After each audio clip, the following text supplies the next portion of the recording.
नमस्कार दर्शक बंधु जय जगन्नाथ। आज हूँ नवेम्बर 26 तारिख बुधवार। तेज विलंब न कर आसतु नजर पकेबा आज दिन ओडिशा तथा देश विदेश गुरुत्वपूर्ण खबर गुड़िक उपर। आज प्रथम खबर telecom regulatory authority of India लोकों सुरक्षा को नहीं एक बड़ पदक्षेप ग्रहण करिछि। देशर समस्त बड़ bank mutual fund company share बाजार सह जड़ित संस्था एवं पेंशन सह जड़ित संगठन निज ग्राहकों को कॉल करने 1600 रु आरंभ हेउथबा नंबर ही व्यवहार करिवे। एही नियमर सबुठु बड़ फायदा जनसाधारण को मिलिबो। वर्तमान लोकन को यह जानिबारे सुविधा हेबो जे कॉलटी सतरे बैंक रु आसीछि ना केउ ठक फोन करिसेंती। साधारणतः आजिकाली ठक माने 10 अंक विशिष्ट फोन नंबर रु कॉल करी लोकंक ठारू ओटीपी यूपीआई पिन एवं अन्यान्य गोपनीय तथ्य ट्राई एही नियम को लागू करिवा लागि एक समय सीमा धार्य करिछि। म्यूचुअल फंड एवं एसेट मैनेजमेंट कंपनी गुडी को 15 फेब्रुआरी 2026 पर्यंत 1600 नंबर अपणैबा को निर्देश देइछि। एथिसह समस्त बड़ बैंक 1 जनवरी 2026 ठारू 1600 नंबर व्यवहार करने को बाध्य बोली ट्राई कहिछि। ट्राईर एही नुआ व्यवस्था ठकेई रखिया पय एक बड़ सुरक्षा भावे प्रमाणित हेबो। दर्शक बंधु चैनल टी को जदि एबे जाय सब्सक्राइब करनांती तेबे सब्सक्राइब करी ऑल बेल नोटिफिकेशन आइकन टी को दबाई दियंतु, जा फल रे प्रत्येक दिन सर्वप्रथमे आपण ताजा खबर गुडी को जानि परिबे। एवं वीडियो टी आपण केउ जिल्ला रो देखुछंती कमेंट माध्यम रे जणांतु एवं वीडियो टी को लाइक करी आपनक प्रियजन माननकु शेयर कर दियंतु। प्रति खबर कलिंग स्टेडियम रे गतकाली मुख्यमंत्री श्री मोहन चरण माझी 12टी विभागर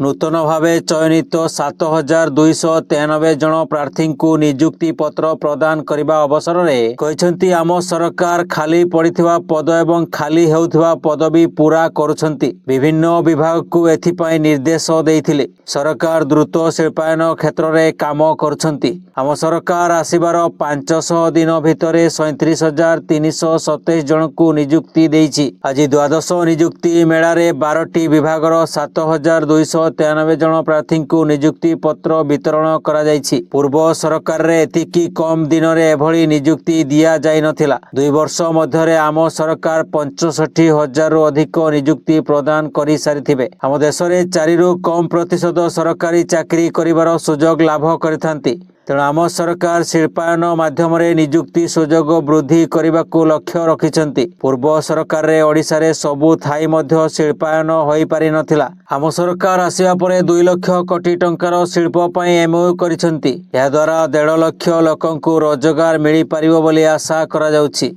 परवर्ती खबर अयोध्या रे स्वयं संपूर्ण हेला भव्य राम मंदिर। चूड़ारे लागिला धर्म ध्वजा। प्रधानमंत्री नरेंद्र मोदी मंदिर रे ध्वजा धारण करिसेंती। ए अवसर रे अयोध्या रे एक अभूतपूर्व भक्तिमय परिवेश सृष्टि होइतिला। समस्ते राम मनस्क थिले। उत्सव मुखर थिला अयोध्या। अवकाश थिला राम मंदिर रे पताका बंधन एवं ध्वजारोहण उत्सव।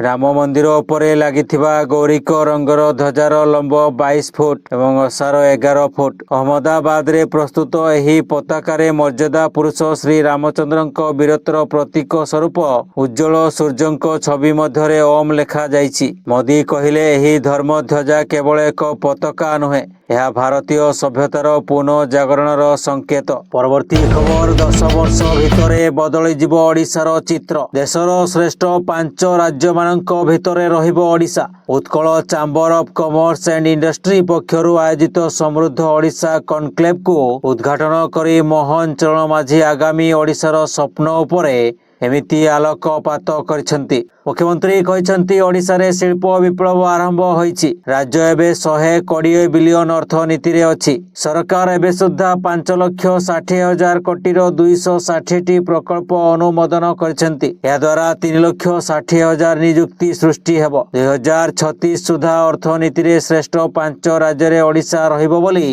कहते मुख्यमंत्री मोहन चरण माझी। परवर्ती खबर ओडिशार घरे घरे परिचित लोकप्रिय कंठशिल्पी ह्यूमान सागर अकाल वियोग पर सारा संगीत जगत रे शोकर छाया खेली जाइछि। तेबे एही समय टुटू नायक विस्फोरक बयान दे कहछंती मृत्यु पई ह्यूमान को प्रोग्रामिंग टीम एवं गायिका दायी। तदंत करी टंका फेराई आनिबा को से दाबी करछंती। सेपटे गायिका अर्पितांको बयान को सोशल मीडिया रे पोस्ट करछंती गीतिकार स्थित पटनायक। से कहछंती ह्यूमान को मृत्यु पछरे अर्पितांको कोनोसी संपृक्ति नथिबा अर्पिता तांको जणाइछंती। स्थित पट्टनायक कहते 20 लक्षर गाड़ी और मेंटेनांस 21,000 घर भड़ा एमिति मिनिमम लाइफस्टाइल मेंटेन जड़े सफल गायिका पक्षे यह असंभव कि रियलिटी शो रे जज अछंती स्टेज शो करुछंती प्रति शो रु 80 रु 90 हजार इनकम होउछि म्यूजिक वीडियो रे गोटे गीत पई 7 रु 8 हजार टंका मिलुछि सबुरो सत्यासत्य न जानी विवाद भितर को अर्पिता को आनिबा आदो ठीक नुहे बोली स्थित पट्टनायक कहचंती। परवर्ती खबर पूर्वरु ट्रेलर देखाउथिले गतकाली फिल्म देखाई देले बीजेडी सांसद देवाशीष सामंतराय पदरु इस्तीफा दे दलर भितिरी गुमर को प्रेसमिट करी पदारे पकाइछंती नवीन को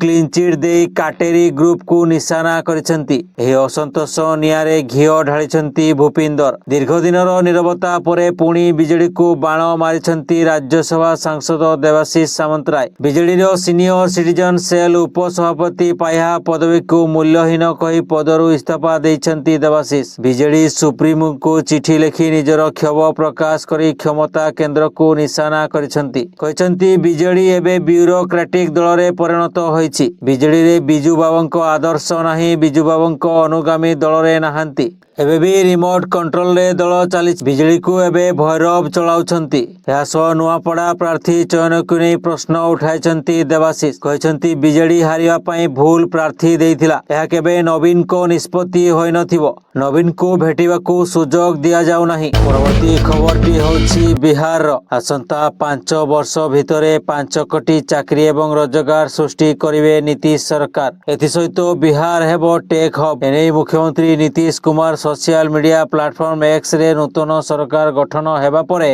प्रथम कैबिनेट बैठक रे निया जाइथिबा निष्पत्तिर विवरणी शेयर करछंती से स्पष्ट करछंती जे राज्य एबे शिल्पायन एवं नियुक्ति सृष्टि उपरे ताहार प्रयास को द्विगुणित करिवो कैबिनेट आगामी 5 वर्ष मध्यरे 1 कोटी युवकों को सरकारी चाकरी एवं नियुक्ति प्रदान करिवार एक महत्वाकांक्षी लक्ष्य रखिछि। परवर्ती खबर पश्चिमबंग मुख्यमंत्री ममता बनर्जी मंगलवार भाजपा एवं केंद्र सरकार को उपरे कठोर आक्रमण करी कहिसंती जदि तांको उपरे आक्रमण हुए तेबे से समग्र देश को थराई देबे राज्य रे भोटर तालिकार स्वतंत्र संघन संशोधन एसआईआर को नहीं बढ़ुवा विवाद मध्यरे ममता बनर्जी एक खला मंचरु एही धमक देइछंती ममता बनर्जी कहिसंती जे से गतकाली हेलिकॉप्टर रे यात्रा करिवार कार्यक्रम थिला किंतु हठात सकाळे खबर पाइले जे तांको हेलिकॉप्टर उड़ीबो नाही याको एक षडयंत्र बोली कही से कहिसंती मु हेलिकॉप्टर व्यवहार न करि परिबारो विलंबरे पहुंचली मु आज उड़ीबा कथा थिला किंतु मु सकाळे जानिली जे एहा उड़ीबो नाही निर्वाचन आरंभ होई नाही एवं तुमे पूर्वरु संघर्ष आरंभ करिछ एहा भलो जे मु पादरे चली आसिली लोकन को भेटिली बनर्जी कहिसंती एसआईआर नाम रे मते जानि सुनी टार्गेट करा जाउछि जदि मो उपरे कोनसी प्रकार रे आक्रमण हुए तेबे मु भारत को थराई देबी एपरि कहिसंती ममता बनर्जी। परवर्ती खबर राशन चाउल जगण रे महा दुर्नीति मला मनीष नारे उठुछि राशन चाउल मासे कि 2 मास नुहे वर्ष वर्ष धरी भूत नेउछि चाउल गंजाम जिला धराकोट ब्लॉक रु सामना को आसीछि राशन चाउल जगण रे बड़ केलेंकारी वर्ष वर्ष धरी मृत व्यक्ति को चाउल खाउछंती ठक जणे कि 2 जण नुहे अनेक मृत व्यक्ति नारे गंजाम धराकोट ब्लॉक रे प्रति मासरे उठा जाइछि चाउल केवल मृत व्यक्ति नुहे पंचायत रो अनेक हिताधिकारी सुराट रे थिले सेमाने गां को फेरिबा परे जणा पड़िछि सेमानंको नारे आउ केही राशन चाउल उठाई नेइछंती एहा जानिबा परे गंजाम जिल्लापालको निकटरे अभियोग होइछि अभियोग परे धराकोट बीडीओ एहार तदंत करुछंती। प्रवृत्ति खबर लोकसेवा भवन रे बरगढ़ लोकसभा एमपी प्रदीप पुरोहितंको मंगलवार मुख्यमंत्री मोहन चरण माझी को साक्षात करी गंध मार्दन पर्यटन स्थली विकास पर आलोचना करथिले आलोचना रे गंध मार्दन पहाड़ रे रोपवे निर्माण प्रमुख प्रसंग रही ऐतिहासिक धार्मिक महत्व रखुवा गंध मार्दन पहाड़र प्राकृतिक परिवेश प्रति आकृष्ट होई प्रतिवर्ष लक्षाधिक संख्यार तीर्थयात्री पर्यटक ओडिशा एवं अन्य राज्यरू नृसिंहनाथ एवं हरिशंकर को आसी थांती गंध मार्दनर गोटे पटे बरगढ़ जिलार नृसिंहनाथ रु अपर पार्श्वरे अवस्थित बलांगीर जिलार हरिशंकर पहाड़ उपरे पाद चला रास्ता दे लोके दीर्घ 18 किलोमीटर अतिक्रम करथांती एठारे रोपवे निर्माण हेले एही दुई तीर्थक्षेत्र एवं पर्यटन स्थलीर महत्व बढ़िबा सह ଅଧିକ ପର୍ଯ୍ୟଟକ ଆକୃଷ୍ଟ ହେବେ। ଏହାଦ୍ୱାରା ବାଣିଜ୍ୟ ବ୍ୟବସାୟର ଅଧିକ ନିଯୁକ୍ତି ସୃଷ୍ଟି ହେବ। ମୁଖ୍ୟମନ୍ତ୍ରୀ ମାଝୀ ଖୁବ୍ ଶୀଘ୍ର ଏ ଦିଗରେ ପଦକ୍ଷେପ ନେବେ ଏବଂ ଏହି କ୍ରମରେ ନୃସିଂହନାଥରୁ ହରିଶଙ୍କର ରୋପୱେର ଡିପିଆର୍ ତୁରନ୍ତ ପ୍ରସ୍ତୁତ କରିବା ପାଇଁ ମୁଖ୍ୟମନ୍ତ୍ରୀ ବିଭାଗୀୟ ଅଧିକାରୀଙ୍କୁ ନିର୍ଦ୍ଦେଶ ଦେଇଛନ୍ତି ବୋଲି ଏମ୍ପି ପୁରୋହିତ ସୂଚନା ଦେଇଛନ୍ତି।